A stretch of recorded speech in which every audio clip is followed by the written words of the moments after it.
کہیں کہ ہمارا رب اللہ ہے پھر اس پر جم جائیں۔ ان پر فرشتوں کا نزول ہوتا ہے، نہ کوئی غم کرو نہ خوف، خوشیاں مناؤ جنت کی جس کا تم سے وعدہ کیا گیا تھا۔ اللہ کی ربوبیت پر اطمینان جب انسان کو ہو جاتا ہے، میرا رب اللہ ہے، ربی اللہ، انسان کے لیے نہ کوئی کھٹکا، نہ کوئی خطرہ، نہ کوئی خوف، نہ کوئی حزن۔ جو کچھ ہو رہا ہے کس کے اذن سے ہو رہا ہے؟ اللہ کے اذن سے۔ اللہ کے اذن کے بغیر پتا تک نہیں ہلتا۔ یہ کوئی اندھا بہرا مادہ نہیں ہے جس سے مجھے کوئی خوف ہو۔ اندھا بھینسا چلا آ رہا ہو اس سے تو ڈرنے کا ہر انسان کو ڈرنا چاہیے، نہ معلوم کس کو ٹکر مار دے۔ لیکن نہیں، اس کائنات کو چلانے والا ایک سمیع و بصیر خدا ہے، وہ جو میرا دوست ہے، میرا ولی ہے۔ اللہ ولی الذین آمنوا یخرجہم من الظلمات الی النور۔ اللہ اہل ایمان کا ولی ہے، ساتھی ہے، پشت پناہ ہے، مددگار ہے، حمایتی ہے۔ بتائیے جسے یقین ہو جائے کہ اللہ میرا مددگار، اللہ میرا محافظ، اللہ میرا پشت پناہ، اللہ میرا حمایتی، اس کے لیے کوئی خوف ہوگا؟ اس سے کوئی ڈر ہوگا؟ میں مثال دیا کرتا ہوں ایک بہت سادہ، پنجاب کے دیہات کی۔ وہ بڑا چودھری ہے اور کوئی غریب کسان ہے۔ اس غریب کسان کے جانوروں کو ہر وقت اندیشہ ہوگا چوری کا، کوئی میری بھینس کھول کر نہ لے جائے، کوئی میرا بیل کھول کر نہ لے جائے۔ لیکن جس کے بارے میں یہ سب کو معلوم ہو کہ وہ جو بڑا چودھری ہے وہ اس کا دوست ہے، اس کی بچیا کو کوئی خوف ہوگا؟ اس کی بھینس پر کوئی ہاتھ ڈالے گا؟ اسے کوئی اندیشہ ہوگا؟ نہیں۔ کیوں؟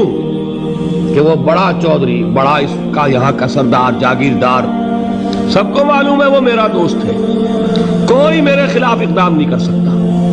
اس دنیا میں یہ چھوٹی سی بات اگر آپ کے دلی اطمینان اور سکون کا باعث بن سکتی ہے تو ذرا تصور کیجئے۔ میں لفظ تصور استعمال کروں گا صرف اس لیے کہ اس کا ہم جس کو کہتے ہیں ادراک اور شعور کر نہیں سکتے، اگر کے ساتھ کر سکتے۔ اگر یقین ہو کہ اللہ میرا مددگار اور یقین ہو کہ اللہ ہر آن میرے ساتھ ہے، پھر کوئی خوف؟ کس کا خوف؟ کوئی شے اللہ سے بالا تر ہے؟ کوئی قوت اس سے زیادہ طاقتور ہے؟ کوئی اس کے ارادے کو بدلنے والا ہے؟ کوئی اس کی مشیت کے آڑے آنے والا ہے؟ یہی بات ہے جو حضور نے فرمائی۔ یہ ایمان کا حاصل ہے لب لباب، کہ دیکھو اچھی طرح اس بات کو ذہن نشین کر لو، اگر تمام انسان مل کر تمہیں کوئی نقصان پہنچانا چاہے نہیں پہنچا سکتے مگر جو کچھ اللہ نے لکھ دیا ہو، اور تمام انسان مل کر تمہیں کوئی نفع پہنچانا چاہے نہیں پہنچا سکتے مگر وہ شے جو اللہ نے طے کر دی۔ آپ پھر میں کہوں گا ذرا طاری کیجئے، اسے فرض کیجئے، اسے سوچئے۔ اگر اس حدیث پر ہمارا دل ٹھکا ہوا ہو تو کسی سے ڈر ہوگا؟ یہ مجھے نقصان نہ پہنچا دے، یہ میری رپورٹ خراب نہ کر دے، یہ میری انکریمنٹ نہ رکوا دے، یہ میرا یہ نہ بگاڑ دے، یہ میرے یہ نقصان نہ پہنچا دے۔ اس کا ڈر، اس کا ڈر، اس کا خوف، اس کی خوشامد، اس کے لیے جا کر طرح طرح سے اپنی عزت نفس کو ذلیل کروانا اس کے سامنے، یہ سب کچھ کیوں کرتا ہے انسان؟ جب سمجھتا ہے کہ اس کے ہاتھ میں میرا کوئی نفع ہے، اس کے ہاتھ میں میرے لیے کوئی ضرر ہے، یہ مجھے کوئی غضب پہنچا سکتا ہے، یہ مجھے کوئی نقصان پہنچا سکتا ہے، یہ میرا کوئی کام بنا سکتا ہے، یہ میری کوئی ضرورت پوری کر سکتا ہے، اسی کا نام شرک ہے۔ جہاں آپ نے یہ سمجھا کہ غیر اللہ کے اندر کوئی طاقت موجود ہے وہی شرک ہے۔ بتوں سے تجھ کو امیدیں، خدا سے نومیدی، مجھے بتا تو صحیح اور کافری کیا ہے؟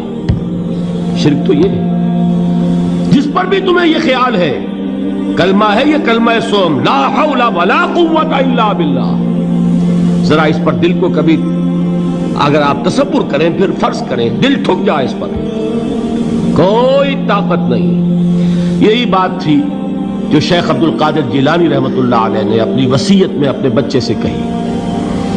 11ویں دینے والے ہیں، لیکن حضرت شیخ عبد القادر جیلانی کی وصیت اور تعلیمات کو کتنے لوگ ہیں تم جانتے ہو؟ یہ جن مقامات تک پہنچے ہیں وہ کس چیز کی بدولت پہنچے ہیں؟ انہوں نے جو پیغام دیا وہ کیا تھا؟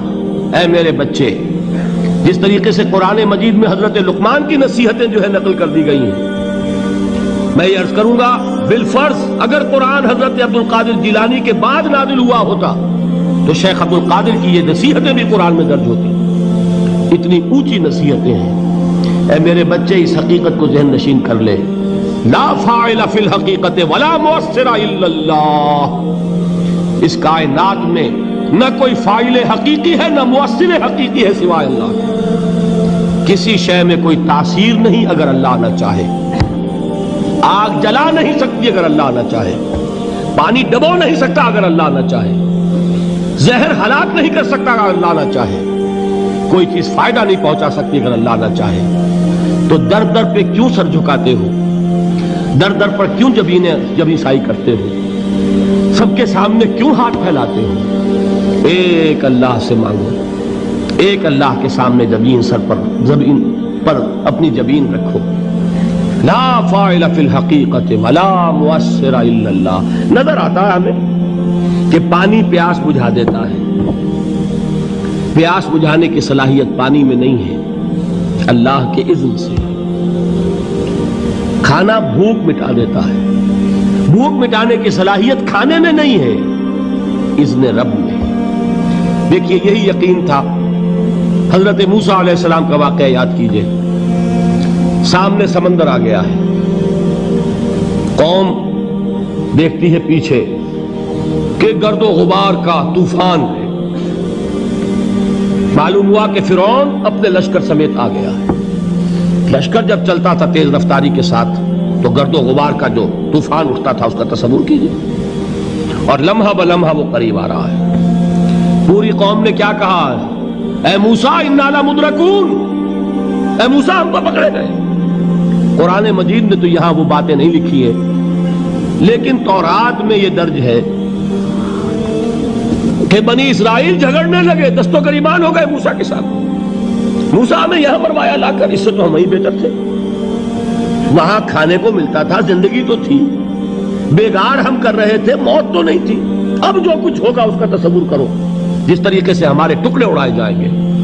تو لڑ رہے ہیں حضرت موسیٰ علیہ السلام سے. یہ تورات کی تفصیل ہے. قرآن میں صرف اتنا آیا ہے، پریشان ہو کر انہوں نے کہا انا لمدرکون، موسیٰ ہم تو پکڑے گئے. اس وقت موسیٰ کا جواب کیا ہے؟ کلا ان معی ربی سیہدین. نہیں، میرے ساتھ میرا رب ہے، وہ راستہ دے گا.